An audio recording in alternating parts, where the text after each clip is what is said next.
गीत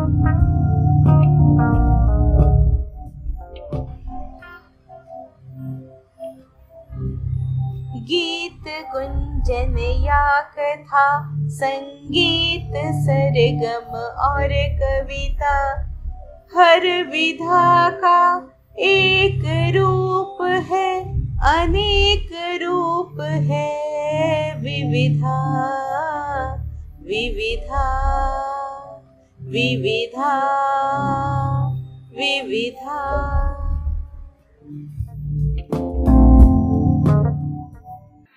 आज हम आपको सुनवाने जा रहे हैं प्रज्ञा की कहानी रेत की दीवार। प्रज्ञा साहित्य जगत में एक जाना पहचाना नाम है। उनकी 2 कहानी संग्रह छप चुकी है, जिसमें से पहली है तकसीम और दूसरी है मन्नत टेलर। 2 उपन्यास गुदड़ बस्ती और धर्मपुर लॉज इनकी छप चुकी है और अनेक नाट्य आलोचना से संबंधित किताबें भी इनकी आ चुकी हैं। तो आइए आज सुनते हैं प्रज्ञा की लिखी कहानी रेत की दीवार। नमस्कार। आज आप लोगों के लिए एक कहानी लेकर आई हूं। कहानी का शीर्षक है रेत की दीवार। ये कहानी नैना की कहानी है और नैना आपको एक यात्रा पर लिए जा रही है। आइए सुनते हैं नैना की जुबानी, नैना के अनुभव। कहानी रेत की दीवार। देखिए, हमने आपसे पहले ही कहा था एक अच्छा ड्राइवर साथ में दीजिए, पर आपने न जाने किसे भेज दिया। लोकल साइट सीइंग के लिए तय 4 घंटे का सफर उसने केवल 2 घंटे में ही पूरा कर दिया। पर सब दिखाया ना आपको? दिखाया। एक टूरिस्ट पॉइंट और एक मंदिर दिखाने के बाद ही कहने लगा यहां कुछ ज्यादा नहीं है देखने के लिए। आने से पहले नेट पर उपलब्ध सारी जानकारी लेकर आए थे हम। उन जगहों का नाम लेते ही उसने कहा फला जगह देखने लायक नहीं है, वो जगह आज बंद है, वहां आज लगे मेले के कारण जा नहीं सकते। हमने कहा चलो वहां एक और टूरिस्ट पॉइंट है, वही घुमा दो। तो जनाब ने नखरीली आवाज में कहा वहां तक गाड़ी पहुंचना मुश्किल है, आप खुद ही चले जाओ। अब आप ही बताइए, मेरे साथ 2 बच्चे और मेरे बुजुर्ग माता पिता और सबको जब मुझे ही देखना है, ऐसे में इस तरह का इंसान, और फिर इस उम्र में पहाड़ी रास्ते का सफर मेरे पेरेंट्स क्या पैदल तय कर सकते हैं?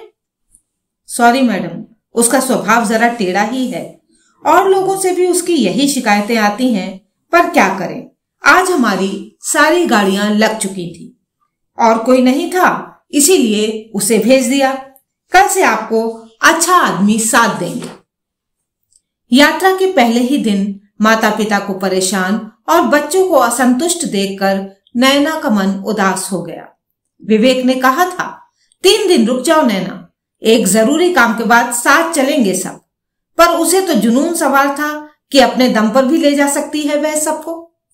अनजान जगह पर लोगों से निभाना तो उसे आता था, पर बदतमीजी बर्दाश्त नहीं होती थी और बदतमीजी का मुंह तोड़ जवाब भी दे सकती थी। पर यही सोचकर शांत हो गई कि हिम्मत जगाकर जिन माता पिता को साथ लाई है उनका मन खिन्न होगा।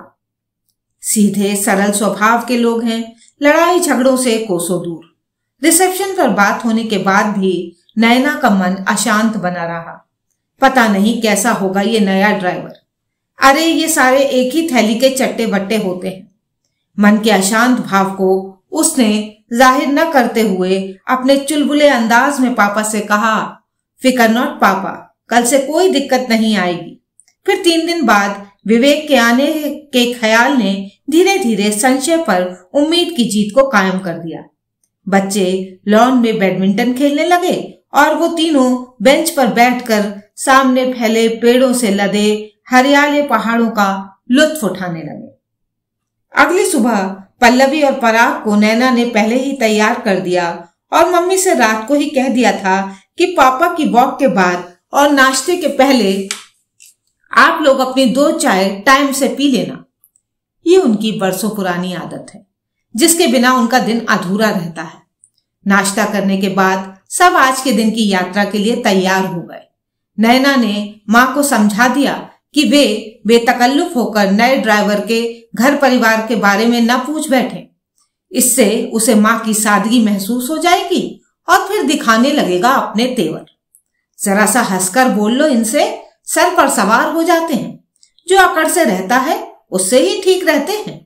नैना ने तय कर लिया था कि वो ड्राइवर के बगल वाली सीट पर ही बैठेगी। न जाने कहां से ये बात उसके मन में घर कर गई थी कि साथ बैठकर अपने सख्त रवैये से एक नैतिक दबाव ड्राइवर पर वह बना सकती है, जिससे वो अपने व्यवहार को सही रखेगा। बलदेव नाम के उस नए ड्राइवर को उसने साफ कह दिया, कल का हमारा अनुभव बहुत खराब था। हम और आज की यात्रा में हम वो सब बातें दोहराना नहीं चाहते। सबके आने पर बलदेव ने आदतन घर के बुजुर्ग और पुरुष पापा को अपने बगल में बिठाने के लिए आगे की सीट का दरवाजा खोला। उसके चेहरे पर नैना ने हल्की सी हिचक महसूस की जब वो उसकी बगल में बैठने लगी। माँ पापा पीछे और बच्चे उनसे पिछली सीट पर बैठकर धमा चौकड़ी मचाने लगे। सफर के शुरू होते ही नैना ने कुछ बातों पर गौर किया। गाड़ी की रफ्तार धीमी थी और हर मोड़ से पहले मुस्तैदी से हॉर्न बज रहा था। बाद में सर पर दौड़ाएगा, नैना ने मन में कहा। आंखों पर चढ़े काले चश्मे की आड़ से नैना ने ड्राइवर की वेशभूषा और चेहरे पर गौर किया। साधारण पर साफ कुर्ते पाजामे में था बलदेव। पैरों में कोई स्पोर्ट शूज नहीं, सस्ते लेदर की चप्पलें ही थी। हिमाचली नैन नक्श, दुबला पतला शरीर, कहीं कोई अतिरिक्त चर्बी नहीं। गोरे रंग पर फपती काली मूंछों की बनावट में फिलहाल कोई ऐंठ नहीं दिख रही थी। बालों में ढंग से तेल लगा था और तिरछी मांग में कोई आवारा जुल्फ भी उसे नहीं दिखाई दी। पर तभी उसके मन ने सवाल किया, बालों के ठीक बने होने से ही तो आवारा गर्द न होना सिद्ध नहीं होता। नैना पक्के जासूसों की तरह कार्यवाही कर रही थी। दूसरी तरफ ये भी सोच रही थी कि बाद में विवेक को ये सब बताते हुए दोनों कितना हंसेंगे। उसने महसूस किया गाड़ी में चल रहे रेडियो की आवाज भी बलदेव के पहनावे से मेल खाती दिख रही थी। उपस्थित होते हुए भी शांत, लगभग अनुपस्थित। अरे सीधेपन का नाटक है। अभी करेगा चिक चिक, कभी घुमाने को लेकर, कभी देरी को लेकर, कभी पैसों को लेकर। नैना की मुद्रा ये सब सोचकर और कड़ी हो गई। एक और बात उसके जहन में आई, घुमावदार मोड़ आने के बावजूद अभी तो अपने शरीर और गाड़ी पर पूरा नियंत्रण रख रहा है, पर हो सकता है कि आगे लिबर्टी लेने लगे। औरत साथ बैठी है यही सोचकर खुश हो रहा होगा। इनके लिए क्या पढ़ी लिखी क्या अनपढ़ सब बराबर। अब अगला पहलू था उसकी गाड़ी। बुलेरो नैना की पसंद नहीं, पर गाड़ी पुरानी होने के बावजूद बुनियादी सुविधाओं के साथ ठीक लग रही थी। उसके अपने सामान के रूप में नैना को एक हॉकी स्टिक नजर आई और एक पुरानी बोतल में पीने का पानी। स्टिक को लेकर भी बुरे विचार मन में आ रहे थे। कहीं किसी सुनसान सी जगह पर इसने हमला कर दिया तो? नैना को दिल्ली एयरपोर्ट की वह घटना नहीं भूली थी कि एक विदेशी महिला को गाड़ी वाले ने लूट लिया। और वैसे भी बड़े शहरों में ये आए दिन की घटनाएं हो गई हैं, इसलिए वह अतिरिक्त सावधानी बरत रही थी। अब समय आ गया ड्राइवर पर एक नैतिक दबाव बनाने का, सो नैना ने गंभीरता से उसके काम के बारे में बड़ी ही सधी आवाज में पूछना शुरू किया कि वो कब से गाड़ी चला रहा है, टूरिस्ट यहाँ कौन सी जगह ज्यादा पसंद करते हैं। जवाब देते हुए जैसे ही बलदेव ज्यादा तफसील में जाने की कोशिश करता, वैसे ही नैना अपनी तनी मुद्रा और मौन से उसे सचेत कर देती। नैना की हालत बड़ी ही अजीब थी। भीतर का डर, चिंताएं उसे परेशान कर रही थीं और चेहरे से उसे बेहद आत्मविश्वासी दिखना था। जल्द ही सब कला संग्रहालय पहुंच गए। मैडम, मेरा फोन नंबर ले लो। जब आप आओ तो मुझे एक कॉल कर देना और एक मिस्ड कॉल भी मार देना ताकि मेरे पास भी आपका नंबर हो जाए। क्यों, तुम कहाँ जा रहे हो? क्या रुकोगे नहीं यहाँ? आज सारे दिन साथ हो हमारे, तो क्या जरूरत है नंबर की? नहीं जी, यही हूं, बस जान पहचान वाले मिल जाते हैं तो जरा चाय वाय। अभी पी लो चाय और गाड़ी के पास ही ठहरो। आदेशात्मक स्वर में उसकी आवाज निकली। इत्मीनान से संग्रहालय देखकर लौटे तो बलदेव मुंह पर रुमाल डालकर सो रहा था। पापा बोले, काम के चक्कर में सोने को कहाँ मिलता होगा बेचारों को। पापा इतना भी बेचारा नहीं है, देखिए क्या ठाठ है। नैना की आवाज बेहद खुश्क होती चली जा रही थी। बलदेव के गाड़ी स्टार्ट करते ही नैना ने सवाल दाग दिया, नींद पूरी हो गई है ना? उन्नींदे गाड़ी चलाना खतरनाक है, जाओ मुंह पर पानी के छींटे मारो। नहीं मैडम जी, कोई जरूरत नहीं, अपना खाना सोना तो ऐसे ही रहता है। नैना के चुप रहने पर वह फिर बोला, आप लोग पहले घूमोगे या कुछ खाओगे? जवाब का इंतजार किए बिना ही उसने कहा, रास्ते में एक अच्छा ढाबा है, वहीं खा लो आप। नैना का मन तुरंत बोला, हाँ अच्छा ढाबा यानी अच्छा कमीशन, और ऊपर से उम्मीद रखेगा कि हम इसे भी खिला दें। उसने पलटकर पापा को देखा। पापा ने बात समझकर मुस्कुराकर टाल दी। नैना का मन फिर बोला, भाई जब तुम्हें तुम्हारे पूरे पैसे दे रहे हैं तो क्या अपने खाने पर थोड़ा भी खर्च नहीं कर सकते? एक ठीक ठाक सी जगह पर बलदेव ने गाड़ी रोकी। माँ ने आदतन पूछ ही लिया, तुम भी कुछ मंगा लो बलदेव। नैना सवाल से भरी आंखों से माँ को घूर ही रही थी कि बलदेव बोला, जी अपना खाना तो बस 2 टाइम का है, खाकर चला और जाकर खाऊंगा, पानी साथ रखता हूं, आप इत्मीनान से खाकर आओ। उसकी इस विनम्रता का नैना पर कोई खास असर नहीं पड़ा, क्योंकि उसका मानना था हमारे खाने से कमीशन के रूप में बलदेव की अतिरिक्त आय होने ही वाली है, तो खाए ना खाए हमें क्या फर्क पड़ता। खाना तो अच्छी जगह खिलाया उसने, क्यों? पापा ने पूछा। वो तो मैं शक्ति दिखा रही हूं ना पापा, इसलिए लाइन पर है, वरना आपको पता नहीं क्या कितनी महंगी जगह ले जाते हैं ये लोग 2 कौड़ी का खाना खिलाने। नैना ने खुद पर गर्व किया। माँ ने फरियादी स्वर में कहा, अरे उसके लिए भी ले लो ना कुछ, थोड़ा मीठा ही सही, खुश हो जाएगा। नहीं माँ, एकदम नहीं, और हम क्यों करें उसे खुश, सख्त बने रहना ही ठीक है। इस बार पापा बोले बिना नहीं रहे। इस शक्ति के चक्कर में तू लगातार टेंशन लेकर नहीं चल रही? सवाल ठीक था, पर इससे बड़ी टेंशन जो नैना को थी उसका क्या? 2 बुजुर्ग और 2 बच्चों की जिम्मेदारी, अनजान जगह, और वो अकेली जवान औरत। जरा सा नरम पड़ी कि मामला हाथ से निकल जाएगा। वाइल्ड लाइफ सेंचुरी में गाड़ी पार्किंग के किराए के साथ जीप और टिकट का खर्चा भी था। लंबी लाइन देखकर पापा ने 2000 का नोट उसे थमाकर टिकट लाने भेजा। टिकट हाथ में पकड़ाकर भी शेष बचे हुए पैसे जब बलदेव ने न लौटाए तो नैना की आंखों ने पापा से सवाल किया। ले लेंगे वाले बेफिक्र अंदाज में पापा सबको लेकर आगे बढ़ गए। कुछ देर चलने पर नैना को एहसास हुआ कि पापा के हाथ में सौंपा कैमरा गायब है। अच्छी तरह याद था नैना को, जीप तक तो उनके ही हाथ में था। महंगा और विवेक का पसंदीदा कैमरा होने की वजह से उसकी जान सूख गई।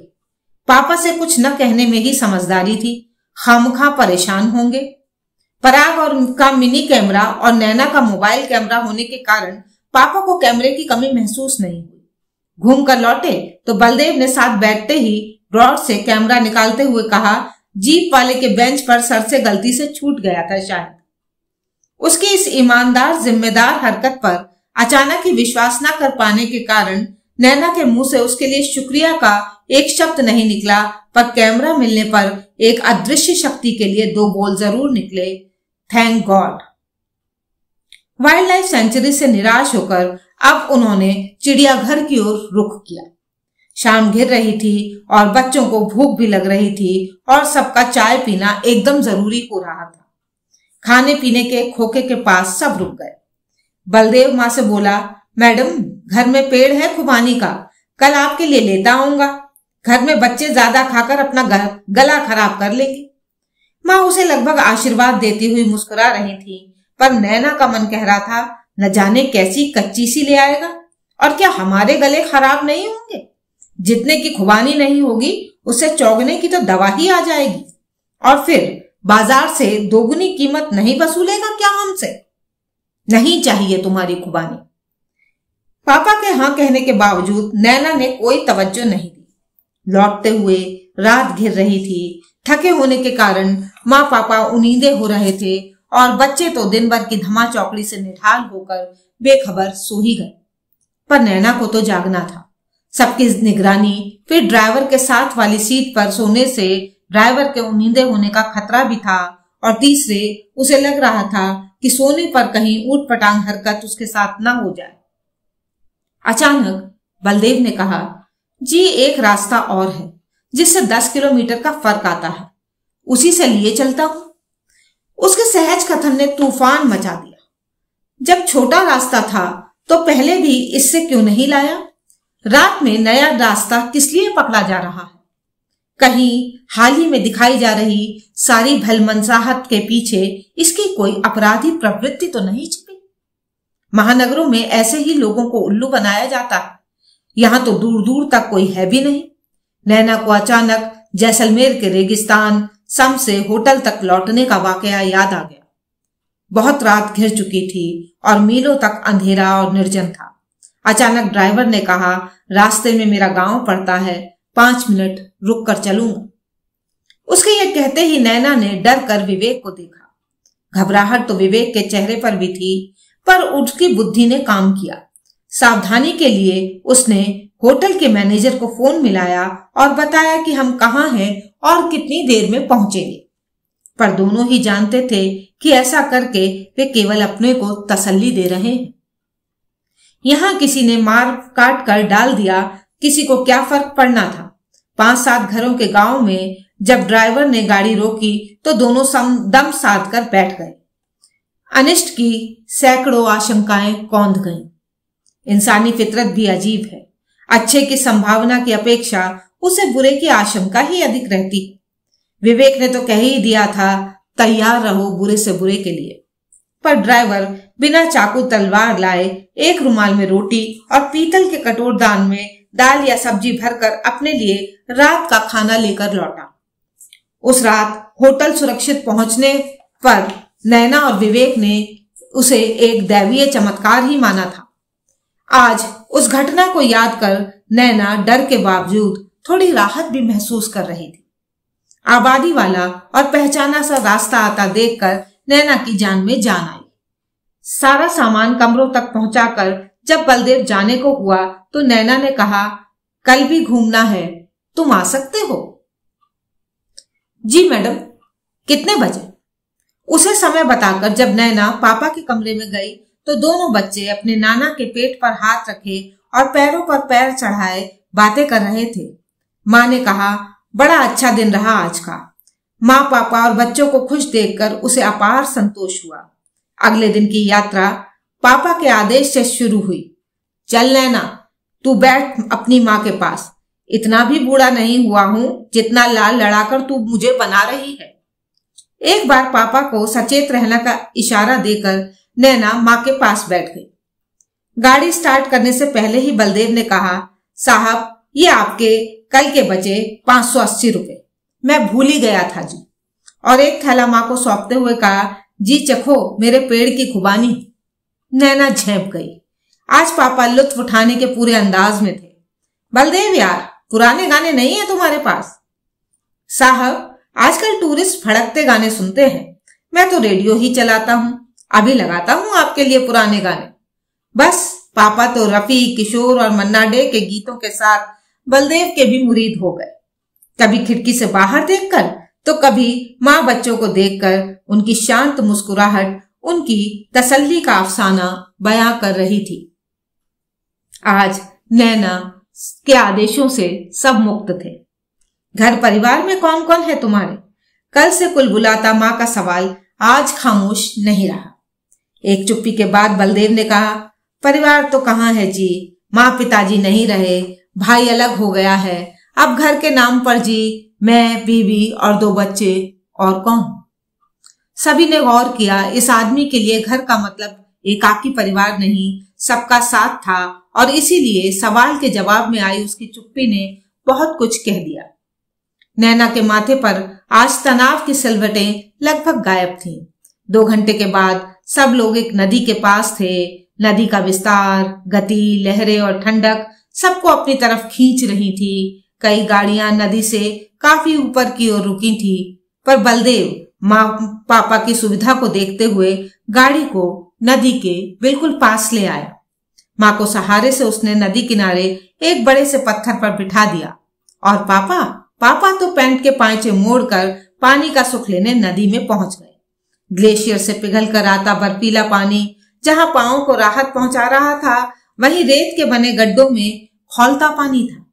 एक ही जगह पर ऐसी विचित्रता रोमांचित कर रही थी। बलदेव ने ही बताया कि सर्दियों में ऐसे गड्ढे खोदकर लोग उनमें बैठ जाते हैं। उसकी बातों से बच्चों को एक नया खेल मिल गया। दोनों अपने नन्हे नन्हे हाथों से रेत को खोदकर गड्ढा बनाने में जुट गए। बलदेव ने उनके पास ही एक नया गड्ढा खोदना शुरू कर एक छोटी सी प्रतियोगिता की चुनौती देकर बच्चों को उत्साहित कर दिया। जो बच्चे कल से रिवर राफ्टिंग की जिद थे, उन्हें एक बार भी उसका ख्याल नहीं आया। नैना भी अब पूरी तरह बेफिक्री के मूड में आ चुकी थी। उसने महसूस किया कि बलदेव के साथ ने उसके ओढ़े हुए गंभीर व्यवहार की परत को छील उखाड़कर उसे फिर से अपने माँ पापा का चंचल बच्चा बना दिया है। बहुत देर तक नदी को निहारने, लहरों से खेलने के बाद सूचना आई कि ये क्षेत्र खाली कर दिया जाए, क्योंकि नदी में पीछे से पानी छोड़ा गया है। हाल ही में 25 बच्चों के इस घटना में डूबने की खबर से पापा चिंतित हो गए और जल्दी जल्दी सबको उठाने लगे। निश्चिंत रहिए साहब, इतनी जल्दी कुछ नहीं होगा। ऐसा कहकर हमें ले चलने से पहले बलदेव ने बच्चों के गड्ढे और अपने गड्ढे के बीच बनी दीवार को एक खेल बनाकर तोड़ना शुरू किया। देखो, मेरा गड्ढा तुम्हारे से बड़ा है और अगर दोनों गड्ढे मिल जाएं तो हमारा गड्ढा यहाँ सबसे बड़ा हो जाएगा। 3 जोड़ी हाथों से खोदी जा रही रेतीली दीवार की तरह नैना के मन में बलदेव के प्रति जबरन बनाई गई दीवार सरकते हुए अब पूरी तरह धंस चुकी थी। कहते हैं कि यात्राएं बहुत कुछ सिखाती हैं। नैना ने आज जाना, भीड़ भरी इस दुनिया में भी इंसान मिल ही जाते हैं। शुक्रिया।